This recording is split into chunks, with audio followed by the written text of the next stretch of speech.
Kendinizi tanıtabilir misiniz? Merhaba. Aslında ben Tatarca konuşmaya geldim. Aha. Beni anlayabilecek misiniz? Halleriniz nişik? Hoş geldiniz Japonya'ya. Hoş gələk. Təşəkkürümü bildirirəm. Çox şadıq. Azərbaycandan gəlmişik biz bura.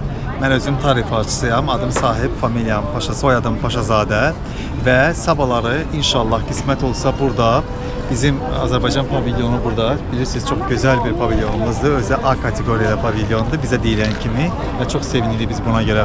Və sabahları saat axşam 7-də inşallah bizim burada Azərbaycanın çox məşhur sənətkarlarından ibarət, musiqiçilərindən və rəqqaslarından ibarət çox məşhur və çox gözəl konsert inşallah planlaşdırılacaq. Və hamını, hər kəsi bu konsertə dəvət edirəm və düşünürəm ki, Azərbaycanın mədəniyyətini, musiqisini, muğamını, rəqsini layiqincə təmsil edəcək. Sizlərə təşəkkürümü bildirirəm ki, bax belə gözəl, necə deyərlər, bəli, bizdən müsahibə getirsiniz. Azərbaycan dili, Türk dili, Tatar dili, yəni bunlar hər biri yəni Türk kökənli dillərdir.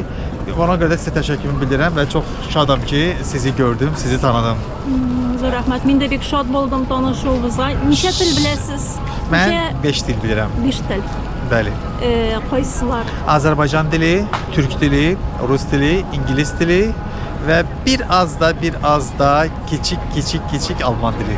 Alman dili. Həm Türk dilləri. Təbii. Birgə bulan. Var Zor olasınız. rəhmət, zor Çox sağ ol, rəhmət sizə. təşəkkür edirəm. Uğurlar. İnşallah görüşərik inşallah. Sağ olun. Sabah gəlin. Sabah gəlin. Sağ olun. Görüşərik.